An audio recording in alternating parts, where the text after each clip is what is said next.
하지 않고 스텝 바이 스텝까지 한 단계 한 단계 천천히 차분하게 하나씩 또 새롭게 만들어가고 또 새롭게 도전해야 된다고 생각하고 있어요. 일단 축구를 즐겁게 Saya 하면서 akan kembali lagi ya membahas mengenai kabar terbaru dari timnas Indonesia, dan di sini pun saya akan membahas yang mengenai Piala Dunia. Dan di sini pun Piala Dunia 2026 ya, yang saya maksud bukan Piala Dunia U17. Karena saya melihat memang ada beberapa hal yang memang harus dibahas di sini ya mengenai updatean. Dan sebenarnya Indonesia ini memiliki tradisi karena kita sudah 3 kali lolos di Piala Dunia, teman-teman. Kalian sadar atau tidak, ternyata itu memang Indonesia. Nah, saya akan membahas hal itu. Jangan lupa tontonnya. Untuk membantu channel ini silahkan tekan tombol like-nya, komen, dan juga subscribe, serta tekan tombol loncengnya agar kalian selalu mendapatkan notifikasi dari video-video saya selanjutnya. Nah, sesuai pembahasan tadi ya, saya akan membahas mengenai kabar terbarunya.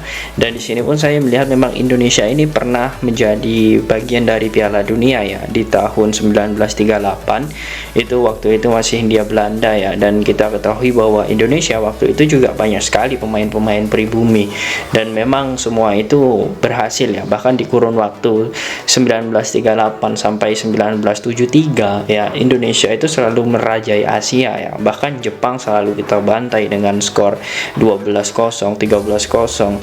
Kemudian saya melihat bahwa di FIFA World Cup ya, Piala Dunia U20 di tahun 1979 kita pun juga memiliki delegasi, dan saat itu pun juga sudah menjadi negara Indonesia pada saat itu. Dan kita ketahui banyak sekali pemain-pemain hebat di zaman dahulu ya. Kemudian barulah di kali ini kita juga bisa meloloskan lagi walaupun jalur tuan rumah itu di Piala Dunia U17.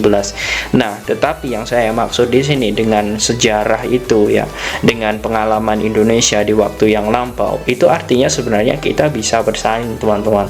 Karena saat ini saya melihat sepak bola itu bukan berarti kita harus mengandalkan satu individu atau 2 individu yang menonjol, tetapi kerjasama tim. Dan saya melihat peluang Sintayong untuk membawa timnas Indonesia di Piala Dunia 2026 ini masih terbuka lebar. Mengapa demikian? Karena saya melihat memang pondasi yang dibangun oleh timnas Indonesia untuk saat ini itu sudah benar. Artinya saya melihat dari tiga sejarah ini ya, Indonesia bisa lolos di Piala Dunia, dan Indonesia itu pernah diakui oleh dunia bahwa memiliki kekuatan yang sangat bagus di Asia. Itu bisa menjadi tolak ukur nantinya bagi Sintayong dan para pemain timnas untuk bangkit. Apalagi saat ini saya melihat seperti ini, teman-teman. Apalagi saat ini saya melihat bahwa federasi pun juga mendukung apa yang diinginkan oleh Sintayong, dan federasi pun sangat serius untuk membangun sepak bola nasional mendunia seperti motonya ya, bahwa Indonesia mendunia. Dan ini pun saya melihat bahwa tidak main-main. Saat ini Sintayong ya sudah memberikan ruang kepada pemain-pemain muda dari usia 18 hingga 23 untuk digabung menjadi satu di tim U23, dan itu sudah terbentuk. Kemudian saya melihat juga bagaimana training center segera dikebut. Sebenarnya training center ini sudah ini teman-teman ya, saya melihat memang kemauan Sintayong dari tahun 2021. Kemudian diajukan proposalnya oleh Bapak Iwan Bule, kemudian dilanjutkan oleh Bapak Erick Thohir, dan ya seperti berita yang sudah saya sampaikan kemarin bahwa akan selesai ya training center ini di akan selesai di bulan April 2024 nanti. Artinya di sini memang semua itu berjalan sesuai dengan standar dan juga berjalan sesuai porsinya masing-masing, dan jalan ini sudah benar. Secara kultural ya, secara bagaimana perkemajuan masyarakat Indonesia, dan juga secara bagaimana minat dari pemain-pemain Indonesia untuk berada di luar negeri saat ini, itu tidak kurang-kurang. Dan secara permainan di usia-usia mereka itu sudah bagus. Artinya jika melihat masih ada kurang lebih 3 tahun ke depan ya untuk 2026 ini, proses itu akan terus dibarengi dengan proses yang akan dilakukan oleh Sintayong.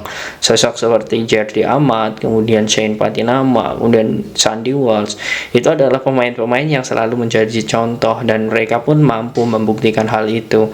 Ya, saya melihat ini bukan kebetulan ya bahwa Indonesia itu jalannya itu sudah benar, dan saya setuju, sepakat, bahkan juga sepaket ya dengan beberapa pengamat yang memang sudah mengatakan bahwa apa yang dilakukan Indonesia untuk membenahi dasar itu sudah benar, karena memang sekarang itu prosesnya itu sudah terbentuk teman-teman. Dan walaupun ada beberapa pihak yang kontra, ya menurut saya it's okay, tidak masalah, karena mereka juga memiliki dasar masing-masing.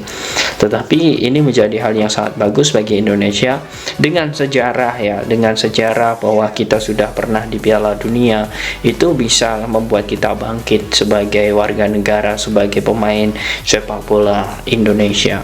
Nah, ditambah lagi seperti ini teman-teman, saya melihat bahwa PSSI ini juga serius dalam membenahi bagaimana mafia, kemudian membenahi kompetisi ya. Kemudian saya melihat bahwa wasit semuanya itu mulai terasa sekarang. Ya, mungkin kita berbeda ya jika mengarah ke 2 tahun lalu atau 1 tahun yang lalu, ya mungkin perbedaannya ini sangat signifikan. Dan saya melihat bahwa Erick Thohir ini alhamdulillahnya ya, walaupun saat ini belum ada gebrakan terbaru mengenai pemain-pemain keturunan, saya melihat beliau ini tidak anti dengan pemain keturunan. Artinya level dia untuk mendapatkan pemain grade A itu tidak main-main. Hal ini pun juga sudah dikatakan oleh Bapak Hassani Abdul Ghani, pasti ada pemain yang memang nanti bergabung bersama timnas, tetapi waktunya tidak sekarang. Maka dari itu saya ingin meng-up terus berita mengenai pemain keturunan sebenarnya, agar nantinya PSSI ini tidak lupa dengan janji-janjinya. Dan kita harus sadar juga bahwa sebenarnya mereka yang memiliki darah keturunan itu harus didukung, apapun latar keluarganya, apapun latar belakang kesalahan kakek neneknya yang dahulu. Ya, kita tidak tahu itu, tetapi saya melihat ini memang harus diperjuangkan agar mereka juga memiliki hak yang sama. Dan ya, kita ketahui bahwa sebenarnya Indonesia ini memiliki kompetensi yang bagus untuk level ASEAN ya. Bukan hanya ASEAN, bahkan Asia, karena memang secara historis kita juga lebih baik dibanding negara-negara ASEAN. Nah, bagaimana menurut kalian teman-teman dengan timnas Indonesia ini? Dasarnya sudah betul, kemudian mulai dari training center dan lain sebagainya itu sudah dibangun, kompetisi juga sudah mulai sehat. Apakah kalian yakin kedepannya Indonesia bisa lolos di Piala Dunia, mengulang sejarah di masa lalu? Silahkan kalian tulis di kolom komentar. 즐겁게 하면서 자신감 있는 플레이를 할 수 있게끔 계속 주문할 것입니다. 그러나 경기장 안에서는 절대 져서는 안 된다는 그런 강한 승부욕, 강한 근성, 이런 것을 키워낼 수 있게끔 훈련부터 그런 거 자꾸 만들어 가야 된다고 생각하고 있습니다. 사실 제가 인도네시아 축구를 보면서 느낀 점은 전반전에는 아주 좋은 경기를 했는데 후반전 같은 경우에는 전반전에 그렇게 좋았던 경기 내용이 후반전에 가서 그게 보이지 않는다는 거죠.